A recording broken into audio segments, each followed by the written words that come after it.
एक मित्र ने पूछा है, कृपया सोल मैट्रिक्स के बारे में बताने की कृपा करें।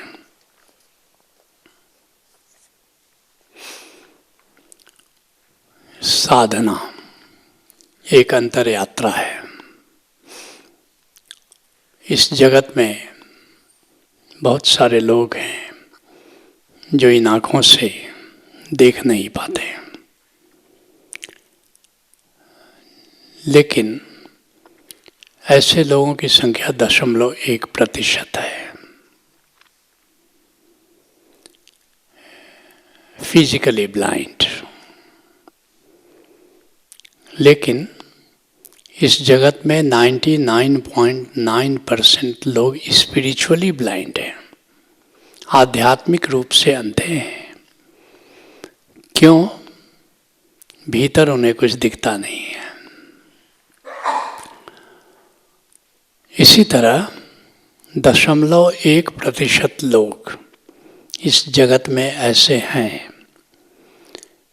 जिनको सुनाई नहीं देता, इन कानों से कुछ सुनाई नहीं देता। मगर 99.9% लोग ऐसे हैं जो स्पिरिचुअली बहरे हैं, स्पिरिचुअली डेफ, क्योंकि उनको भीतर कुछ सुनाई नहीं देता। और स्पिरिचुअली जो ब्लाइंड हैं, स्पिरिचुअली जो डेफ हैं, उनके लिए अध्यात्म नहीं है। संभावना है सबकी। परमात्मा ने जो फिजिकली ब्लाइंड हैं, फिजिकली डेफ हैं, उनके लिए भी संभावना दी है कि अंदर हर कोई देख सकता है, अंदर हर कोई सुन सकता है। तो स्पिरिचुअली 100% लोग आँख वाले हैं और कान वाले हैं, लेकिन व्यावहारिक रूप से 0.1% लोग ही स्पिरिचुअली आँख वाले हैं, स्पिरिचुअली कान वाले हैं। अर्थात भीतर सुन सकते हैं, भीतर देख सकते हैं। सूफी बाबा शाह कलंदर जो हमारे 3 परम गुरुओं में से एक हैं, मैं उनके पास जाता था। शुरू के दिनों में जब मैं वहाँ बैठा हुआ था, तो जैसा ओशो सन्यासियों की आदत है कि कहीं जाते हैं तो आँख बंद करके ध्यानी ज्ञानी की तरफ बैठ जाते हैं। तो मैं भी ध्यानी ज्ञानी की तरफ बैठ गया। काफ़ी लोग वहाँ बैठे थे ताकि उनका ध्यान आकर्षित हो कि ये कोई बड़ा ध्यानी ज्ञानी पहुँचा है। कुछ देर वो देखते रहे। उन्होंने कहा, जनाब जरा आंखें खोलिए। उन्होंने पूछा, आँख क्यों बंद किए हो, कुछ भीतर दिखाई दे रहा है? मैंने कहा, नहीं बाबा, कुछ नहीं दिखाई दे रहा है। तो फिर क्यों आँख बंद करके क्यों बैठे हो, कुछ भीतर सुनाई दे रहा है? मैंने कहा, कुछ नहीं सुनाई दे रहा है। तो फिर इस तरह क्यों बैठे हो? मैं बोल रहा हूँ, उसको सुनो। मैं यहाँ हाजिर हूँ, मुझे देखो। ये तुम ओशो सन्यासियों का क्या तरीका? और लोग भी आते हैं, मैं पहचान लेता हूँ, जरूर ओशो का सन्यासी। ऐसे ध्यानी ज्ञानी की तरह, बगुले की तरह बैठ गया। ठीक कह रहे थे। बात तो मुझे बुरी लगी, लेकिन बाद में मनन किया कि बात तो बिल्कुल ठीक है। यही ध्यान के नाम पर हो रहा है। आँख बंद करे कुछ देखने की कोशिश कर रहे हैं, कुछ हड्डी देखने की कोशिश कर रहा है, कुछ खून बह रहा है, शायद वो दिखाई दे जाए, कुछ भीतर एक्सरे की तरह दिखाई दे जाए। नाना प्रकार की कल्पनाएं हैं, क्या दिखाई देगा, क्या सुनाई देगा, किसी को पता नहीं है। लेकिन साधना में कसौटी क्या है? कसौटी कौन है? लोग हमसे पूछते हैं कि कोई संत है कि नहीं, साधना सही है कि नहीं, इसको किस कसौटी पर कसे?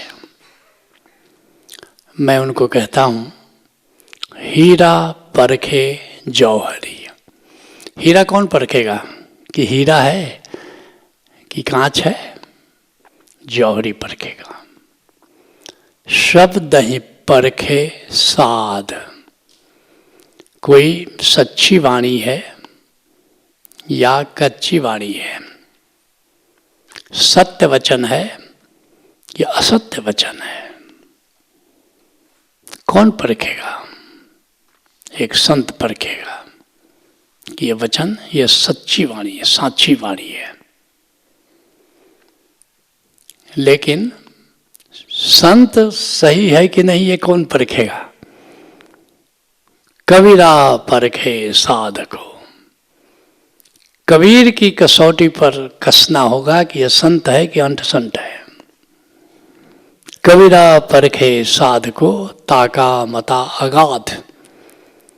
लेकिन कबीर का की दृष्टि को कोई नाप नहीं सकता, कोई नाप नहीं सकता।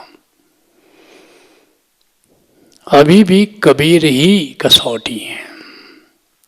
साधना की जो कसौटी कबीर ने दी है, उसको किसी ने चुनौती नहीं दी है।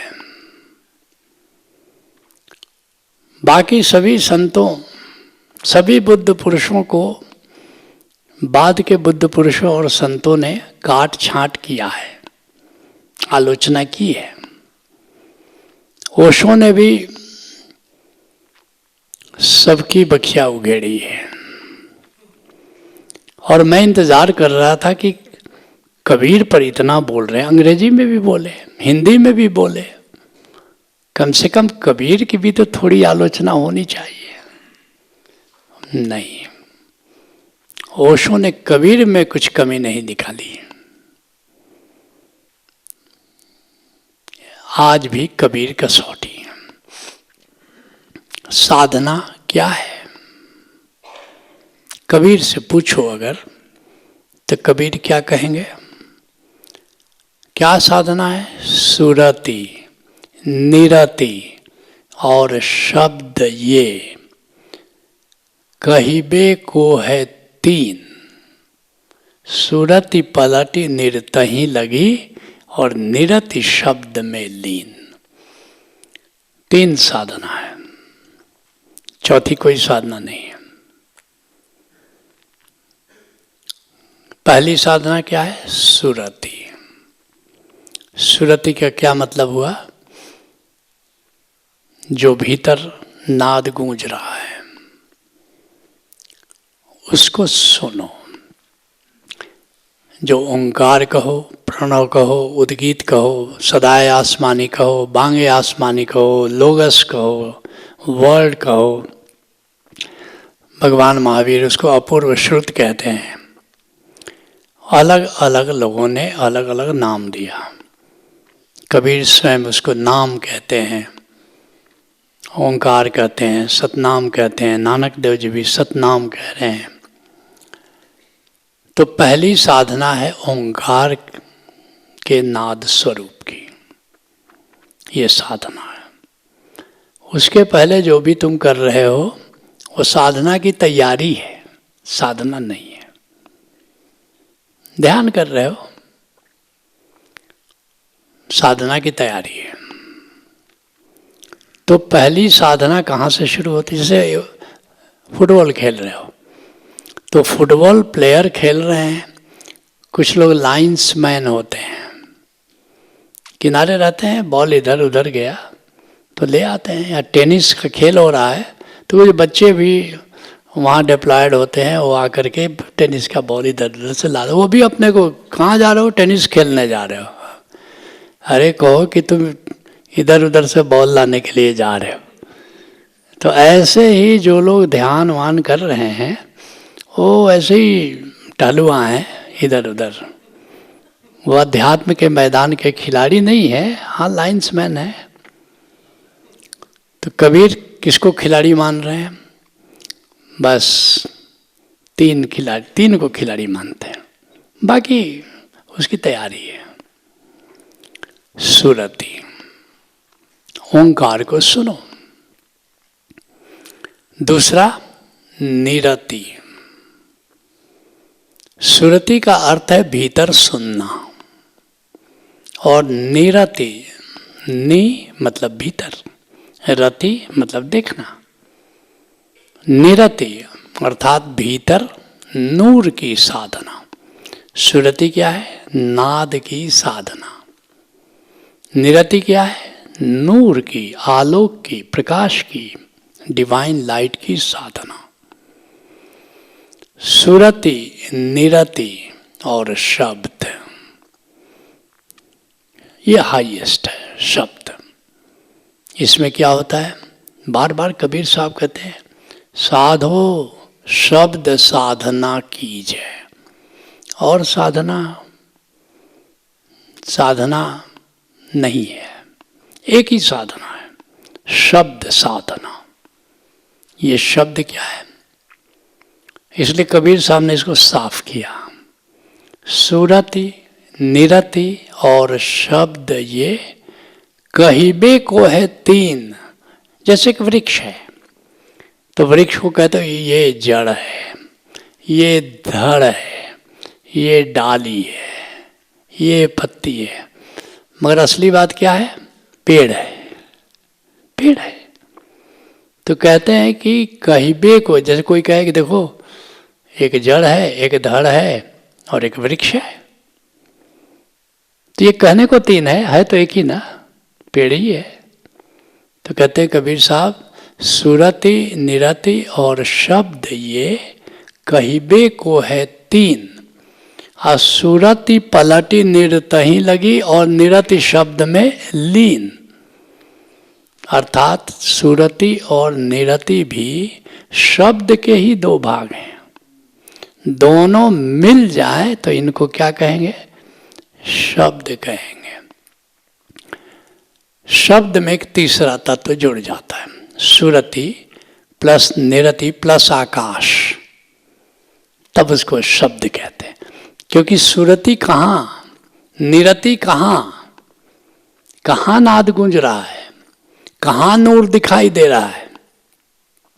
ये जो भीतर अंतर आकाश है, ये जो भीतर निराकार है, वहीं पर गूंज हो रही है, वहीं पर प्रकाश है। तो दिव्य नाद प्लस दिव्य आलोक प्लस दिव्य आकाश, ये तीनों को मिला दो तो उसका नाम शब्द है। तो शब्द साधना का क्या मतलब हुआ? नादमय, नूरमय आकाश की साधना। लेकिन इसके दो जो मुख्य भाग हैं वो है नाद और नूर, और उसका स्रोत कहाँ है? आकाश है। इसलिए दादू साहब कहते हैं, दादू अचेत न होइए और चेतन सो कर चित्त, अनहद जहथे उपजे खोजो तहि नित्य।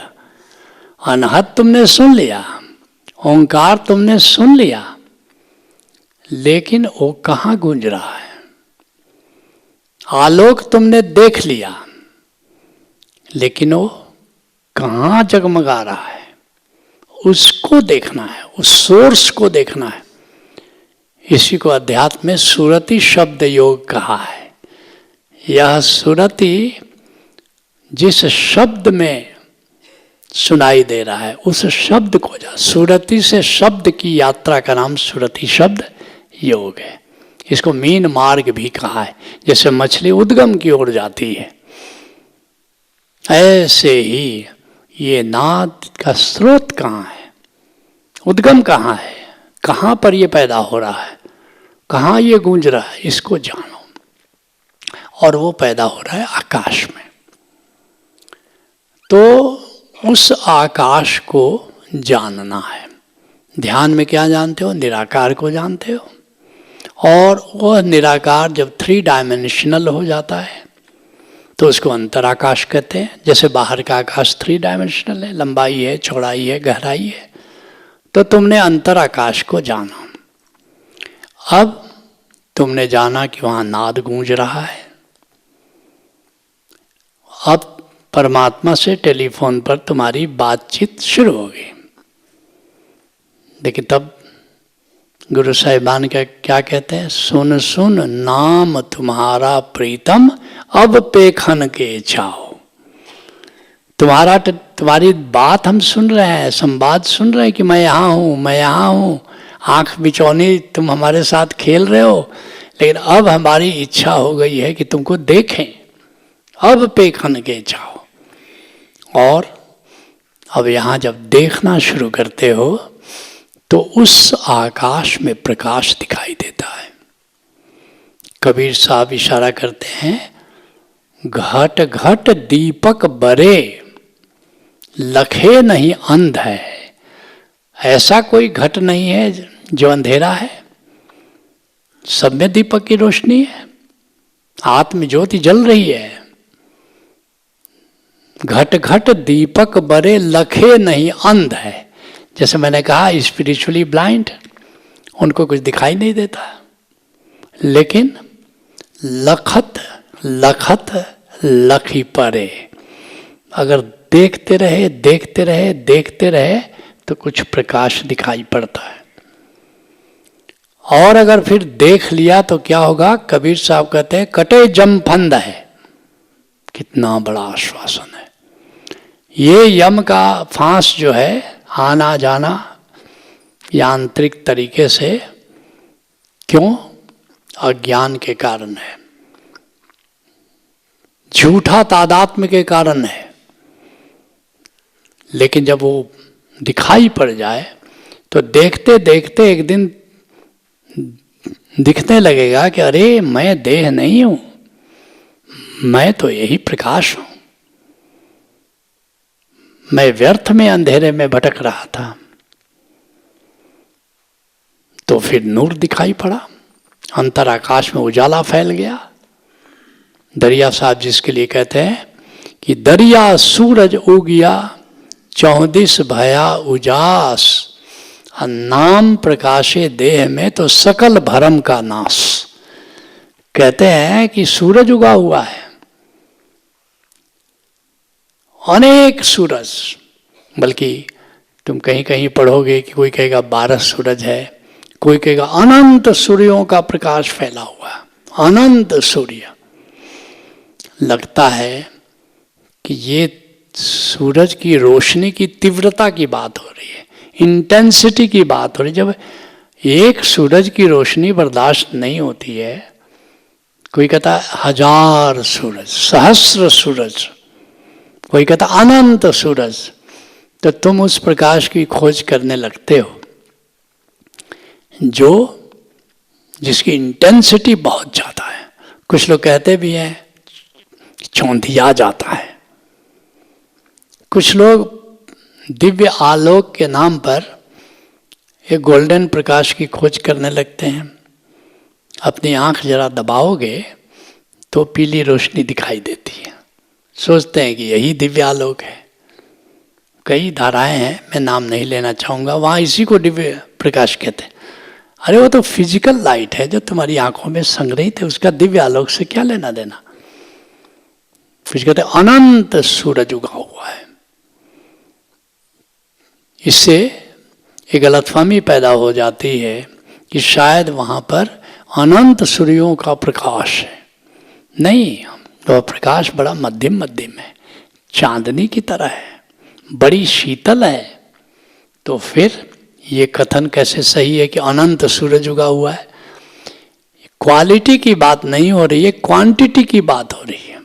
जैसे आकाश देखते हैं, हम कहते हैं अनंत तारे उगे हुए हैं, तो हर तारा तो एक सूर्य है। क्या मतलब हुआ? क्या सब जितने तारे, अनंत तारे, क्या उनकी रोशनी हमारे सूर्य के बराबर है? नहीं है। तो हमारे भीतर भी अनंत सूर्य उगे हैं, मतलब उनकी रोशनी तारे जैसी है, उनकी रोशनी तारे जैसी है, लेकिन है अनंत। ये जो अनंत तारों की तरह जो अंतर आकाश में अनंत सूर्य दिखाई देते हैं, इसको अलग अलग नामों से पुकारा गया है। क्या पुकारा गया है? इसको पूरब के जो मिस्टिक्स हैं उन्होंने कहा सहस्त्र दल कमल, अर्थात 1000 पंखुड़ियां हैं, ऐसा फूल है। उसको मैजिक रोज भी कहा गया, यूरोप के पश्चिम के दार्शनिकों ने मैजिक रोज कहा, कुछ ने उसको मिस्टिक रोज कहा। जब मिस्टिक रोज कार्यक्रम में तुम आओगे तो उसमें इसको जानोगे। किसी ने, चाइनीज मिस्टिक ने उसको कहा गोल्डन फ्लावर, गोल्डन फ्लावर। उसी तरह तिब्बती मिस्टिक ने उसको क्या कहा? कहा मणि पद्म, डायमंड इन द लोटस। एक फूल खिला हुआ है जिसके बीच में एक मोती है, पर्ल भी, ब्लू पर्ल भी कहा गया उसको। जब देखोगे कि बीच में एक तारे जैसा चमकता रहता है, जो शिव नेत्र बिंदु भी कहते हैं उसको, आज्ञा चक्र भी कहते हैं, तो उसको कह दिया डायमंड। और ये फूल खिला हुआ है, 1000 पंखुड़ियां हैं जिसकी। उसी को आत्म कण कहा गया है, दिव्य कण कहा गया है, सोल मैट्रिक्स कहा गया है। अनंत सूर्य की तरह है, अनंत कमल के पंखुड़ियों की तरह है, मैजिक रोज की तरह है, मिस्टिक रोज की तरह है, गोल्डन फ्लावर की तरह है। और जब तुम निरति समाधि में आते हो तब उसका ज्ञान होता है, और एक बार सोल मैट्रिक्स को जान लो तो उसी से तो सोल निर्मित है, उसी से तो आत्मा निर्मित है। फिर वहां से उस शब्द को जान लेते हो जो आत्मा की तरह विद्यमान है, जहां नाद गूंज रहा है, जहां प्रकाश फैला हुआ है। ये शब्द साधना है, अर्थात आकाश प्लस नाद प्लस नूर। और सभी संतों ने शब्द साधना की बात की है, जानने वालों ने। वैसे संत के नाम पर बहुत से लोग हैं, कथा कहानियाँ कहते हैं, अपने को संत कहते हैं, हमें भी कोई एतराज़ नहीं है, कम से कम हमारी संख्या तो बढ़ रही है। लेकिन वास्तविक जो संत होगा वो शब्द साधना की बात करेगा, शब्द साधना की बात करेगा। और शब्द साधना का उत्कर्ष आ जाता है भीतर जब तुम आत्मकण को जानते हो, बाहर जब तुम ईशकण गॉड मैट्रिक्स को जानते हो। फिर तो कबीर साहब कहते हैं साधो सहज समाधि भली, आंख न मूदो कान न रुंधो तनिक कष्ट नहीं डारो, खुले नयन पहचाने हंसी हंसी सुंदर रूप निहारो, साधो सहज समाधि भली। शब्द साधना का उत्कर्ष है ब्रह्म ज्ञान, खुली आंखों से ब्रह्म का दर्शन। सत्र को वहीं विराम देते हैं। हरिओम तत्सत।